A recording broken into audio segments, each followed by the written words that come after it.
What if wealth doesn't grow by taking, but by expanding?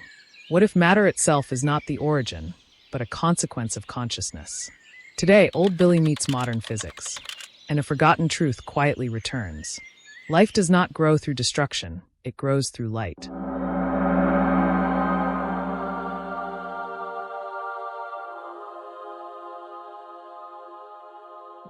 How wealth expands through light. Once again we stand before the obvious. And once again we feel compelled to explain it. Humanity, through its beta concepts, has inverted many values. And the obvious we face now is simple. Light is life. When light grows, the universal economy moves. And when it moves, it expands in all directions. That is what generates wealth, not scarcity. The difference lies in how we understand the word growth. For the beta world, development always demands subtraction. Something must be reduced. Something must be destroyed, so that something else may rise. To build a building, a mountain must be torn apart. Its stone, its iron, its trees. But in the living world, expansion begins elsewhere. It begins in living consciousness. There, cooperative elements fertilize one another. Parts add up. They do not cancel each other out. Nothing needs to stop being what it already is. The mountain does not die. It cooperates. It internalizes the building while offering what is essential to all other parts involved. Just as sperm and ovum create the fetus, but it is the nourishment of the entire body that sustains the gestation. This is how life expands. So obvious that it makes us uncomfortable. In nature, no one demands the extinction of father or mother for fertilization to occur. So why do we insist on believing that creation requires destruction? Why do we fail to see that our human concepts of progress are replacing the living with the artificial? Once consciousness is fertilized, gestation begins to communicate. Information flows from one to another so that each may become the best within the other. And the moment we realize this, we become richer. Because wealth grows when we transfer our best to others. The fruit of this unity is life expanding. And this is what the phrase truly means. That is life that goes on. But there is something deeper that must be said. The vampiric logic that destroys in order to build is not evolution. It is an inversion of values, an extractivist illusion, and it is doomed to fail. Because wealth is not born outside. Wealth is born from the inside out. Many exhaust themselves destroying mountains of matter, of people, of time, believing that what they extract will become riches. Others pursue wealth through mystical attraction, manipulating natural laws to sustain convenient narratives. Yet both paths share the same belief, that resources are scarce, that wealth lives outside the self, and that accumulation equals abundance. But now we must understand how light truly expands. Light, life, love. Different names for the same essence. Everything that exists, from the smallest subatomic particle to the greatest star, contains that essence, the divine spark. And so wealth exists both outside us and within us. But here lies a trap. Whoever sees wealth only outside will spend their life trying to conquer it, and in doing so will drift away from themselves, from their inner richness, from their light. The danger is not external wealth. The danger is forgetting the natural wealth within, and its cooperative role in expanding consciousness and well-being. Remove light from the process and life stops expanding. Without life there is no love. Without love there is no fertilization. And what follows is scarcity, dependency, imbalance, abuse, the beta world. So let us stay here a little longer. Let us understand the role of light. In mythology, Helios and Vesta carry a magical cornucopia, overflowing with infinite riches, and twice a day scatter these gifts freely across the earth. Does it matter if the myth is literal? No. What matters is the image. An agent who gives without fear of depletion. Like the sun, which shines in all directions without asking who deserves its light. The wealth expanded by the light of life does not dominate. It does not weaken. It does not create dependence. It simply shows what is possible. If I can expand, so can you. These figures do not seek followers. They expand the best within themselves because they know. When their wealth meets another's wealth, love guarantees fertilization. And this is the true mathematics of infinite abundance. A virtuous circle of living life expanding within and through everything. When you allow yourself to love, even abstractly, the best of you overflows. It meets the best of another. And where scarcity once ruled, abundance begins to flow. But what if no one else cooperates? One might ask. Then we have misunderstood everything. Because in essence there is no other. Everything and everyone is us. What we expand from our best already contains the best of all. I am that I am. We are both sperm and ovum. And the light that fertilizes them is called consciousness. The light did not come to take. Came to expand. And that is all. That's interesting, you guys. Just today, I was on YouTube researching quantum physics, and there was this older gentleman with a heavy Italian accent saying similar things. He said something that's been stuck in my head. One is more than the sum of the parts. And right away, he gave the following example. An atom of hydrogen is much more than the sum of the capacity, the property of the proton, and the electron that make the atom. It has completely new properties. That is the creative aspect. Where do these properties come from? So, since we have Dr. Andrew Weber back with us, I'd like to know where this text by Old Billy converges with that Italian scientist's theory. His name was Fred? I'm not sure. He looked like a really nice guy and had a lot of patience with the interviewer's ignorance. Hi, Ivy. How are you doing? I suspect you might be referring to Dr. Federico Faggin. He is an Italian-American physicist, engineer, inventor, and entrepreneur. He is best known for designing the first commercial microprocessor, the Intel 4004. Faggin also created the self-aligned MOS, which made possible semiconductor memory chips, CCD image sensors, and the microprocessor. Currently, he dedicates his time to promoting his theory of consciousness, and his studies make a lot of sense in the academic world. I recommend the book Irreducible to you, and yes, he is indeed very charismatic. You all want to know how this text converges with Faggin's theory, right? Let's get into it then. Well, the relationship between Old Billy's text and Federico Faggin's theory is deep, structural, and not merely metaphorical. I'll organize the answer in layers, so it becomes clear where they meet. 1. Faggin's central point. Consciousness as the foundation. Federico Faggin proposes something radical for the classical scientific paradigm. Consciousness does not emerge from matter. Matter emerges from consciousness. For him, reality is not built from the outside in, Adam's brain mind, but from the inside out. Conscious experience is primary, and the physical world is an organized manifestation of that interiority. This directly connects with the core axis of Mr. Billy's text. Wealth is born from the inside out. Here, wealth in the text plays the same role that reality plays in Faggin's framework. 2. The beta world versus the materialist paradigm. What the text calls the beta world is essentially what Faggin criticizes as reductionist materialism, mechanism, the computational theory of mind. In the beta world, a growth equals extraction, creation equals destruction, value equals external accumulation. In Faggin's critique, this paradigm tries to explain consciousness as a byproduct of circuits, and therefore collapses into insoluble contradictions, qualia, free will, meaning. Both expose the same inversion, attempting to explain the living through the inert. 3. Consciousness as a fertilizing principle. In our text, this appears as, we are at the same time the sperm and the ovum necessary for expansion. And the light responsible for fertilization is called consciousness. In Faggin, the language is technical, but the core is identical. Consciousness does not passively observe reality. It participates in the creation of experience. Conscious systems are agents, not objects. That is, Consciousness does not consume reality.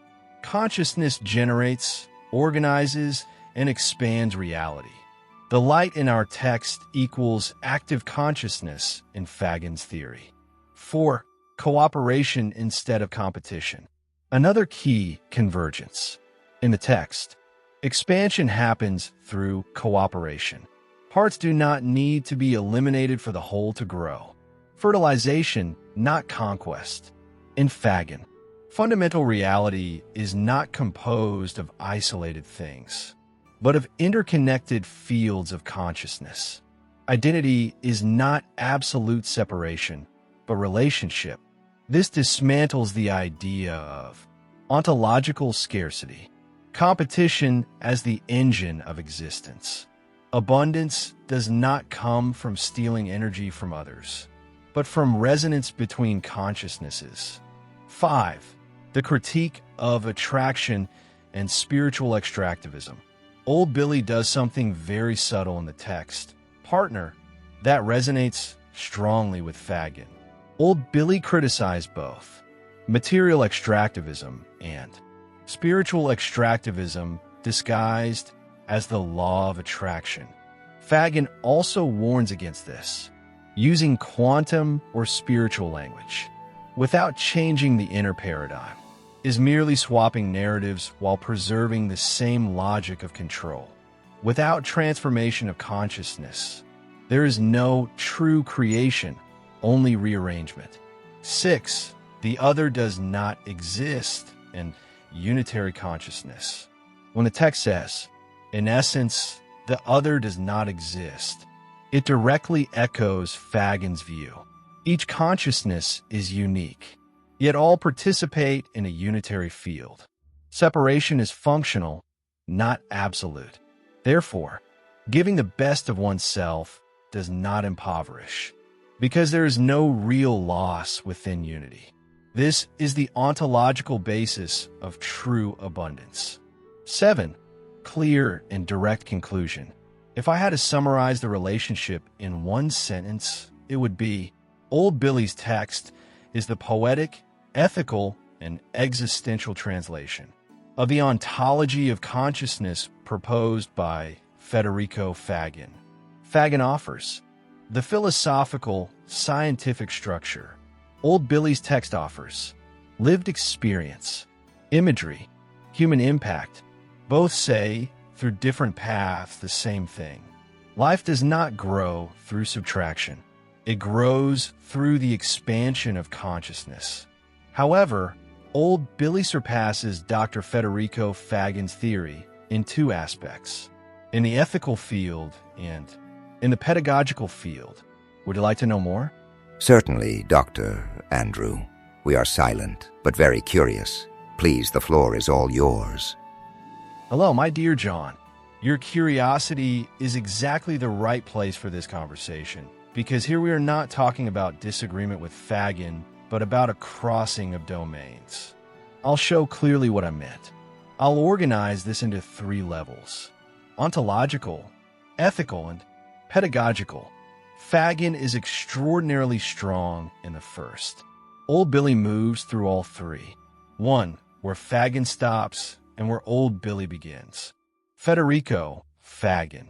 Faggin rigorously answers a foundational question. What is fundamental in reality?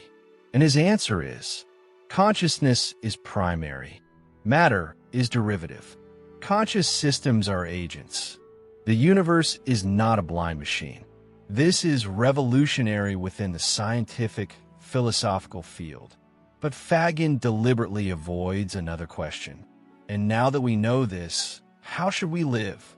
He describes the structure of reality. He does not prescribe a way of being. This is not a flaw.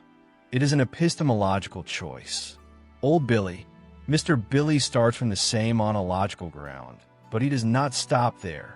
He asks, what happens to the world when we forget this truth? And further, what kind of human being is produced by each paradigm? This is where the crossing begins. 2. The ethical advance, from ontology to responsibility. In Faggin, ethics is implicit. If consciousness is fundamental, the other is not an object. If there is agency, there is dignity. But this remains at the level of logical consequence, not denunciation. In Old Billy, ethics is explicit, embodied, and accusatory in the best sense. Old Billy says plainly, destroying in order to grow is a moral error, not merely a conceptual one. Extraction impoverishes life. Accumulation that extinguishes light produces scarcity. In other words, Old Billy turns ontology into an ethical criterion. In the beta world, the mistake is not only intellectual. It is a mistake of conduct, education, and civilization. Faggin says, this does not work. Old Billy says, this wounds, sickens, and kills the living. 3. The pedagogical advance. How a human being is formed. Here lies the strongest point. Faggin does not go here. He does not address education, the formation of consciousness, the transmission of values, pedagogy of fear versus pedagogy of light, because this would require leaving science and entering living culture. Old Billy enters fully. In this text, and across the entire body of the notes, there is an implicit but radical pedagogical thesis. No one learns through subtraction. One learns through expansion. This is enormous. Old Billy exposes punishment as a failure of teaching, authority as a wounded ego, fear as a substitute for understanding. Here he goes far beyond Faggin because he shows how the materialist paradigm infiltrates schools, families, justice systems, economies, spiritual movements, and produces human beings who are fragmented, competitive, dependent, disconnected from their own light. For fertilization as pedagogy, the most original point. This point is exclusively Old Billy. The metaphor of fertilization is not merely poetic, it is pedagogical. It teaches that no one grows by eliminating the other. No one teaches by humiliating. No one educates by extinguishing. To teach, for Old Billy, is to place one's own light into circulation, so that the other may discover their own. This does not exist in Faggin's work. This is a civilizational leap. 5. The critique of beta spiritualism. Here, too, Old Billy advances further. Faggin critiques materialism. Old Billy also critiques instrumentalized spiritualism. That is, using consciousness, using love, using vibration to continue accumulating, controlling, and dominating. Old Billy says, if light does not expand the other, it is not light, it is technique in disguise. This is an applied ethics of consciousness. 6. Clear synthesis without ornament. If I were to say it plainly, Faggin reveals how reality is structured. Old Billy reveals how reality is betrayed. Faggin rebuilds the map. Old Billy points out the detour, the abuse, and the way back. That is why Old Billy is not a philosopher of consciousness. He is an educator of consciousness. Wow, my dear friend. I imagine you must be very thirsty after pouring all that knowledge into our glasses in the form of words. You were very brave to give recognition to our Old Billy. I confess I still haven't gotten used to these analyses, and I regret that my friend isn't here. There were decades of misunderstanding, criticism, and very heavy demands, if you understand what I mean. We'll stop here for today, but may this satisfaction accompany you all until our next meeting. Thank you, Dr. Andrew. It's great to have you back. Thank you all. Forgive me, John. I don't like to be rude. I don't want to force anything. But Ava and I prepared a philosophical analysis of this text, and we believe it would be a good contribution if we could show it. Forgive me. I should say, Brian. I shouldn't have closed the readings without making sure everyone had been heard. Apologies for my thoughtlessness. Please go ahead. Your contributions are always welcome. It's all right, John. I noticed your emotion when Dr. Andrew Weber praised Old Billy. We all know how much that means to you. We'll summarize as much as possible. Ava, please start. Sure, Brian. We have a few philosophical anchors. We'll just point them out, without much detail, so as not to prolong the reading. I'll mention 3, and you present the rest. Matrix anchor. This is the one that can exist without being explicit, just sustaining the discourse. Reality does not grow by summing objects, but by integrating meanings. This phrase anchors everything. Growth is not equal to accumulation. Development is not equal to destruction. Wealth is not equal to extraction. It's present in Aristotle, act and potency. Spinoza, potentia. Bergson, elan vital. A Whitehead, process. Faggin, primary consciousness. Explicit ontological anchor. Life is not built by subtraction. The living philosophical tradition has always known. Being is not a finished thing, it's a process of expansion. Here Old Billy anchors. Heraclitus, becoming. Plotinus, emanatio. Spinoza, conatus. Process philosophy, Whitehead. Ethical anchor. Every philosophy that needs to destroy to create has already lost contact with life. Here Old Billy. Break with the modern myth of progress. Transform ontology into ethics. Prepare the critique of material and spiritual extractivism. This is the point where the discourse ceases to be contemplative and becomes responsible. I understand what you proposed, Ava. We don't need the whole analysis, just to point out where the ideas are anchored. In the future, we can delve deeper if necessary. On second thought, these 3 anchors are already enough to show that Old Billy is a madman in good company. Thanks, John. I think you were right to end the meeting. Perhaps my participation is anchored in my own vanity and joy of participating. Forgive me. Oh, Brian, as I said before, your contributions are always welcome. And as Ava just reminded us, being is not a finished thing. It's a process of expansion. What matters most here is sincere presence, and in that aspect, feel free to take pride. Thanks, everyone. Until our next reading.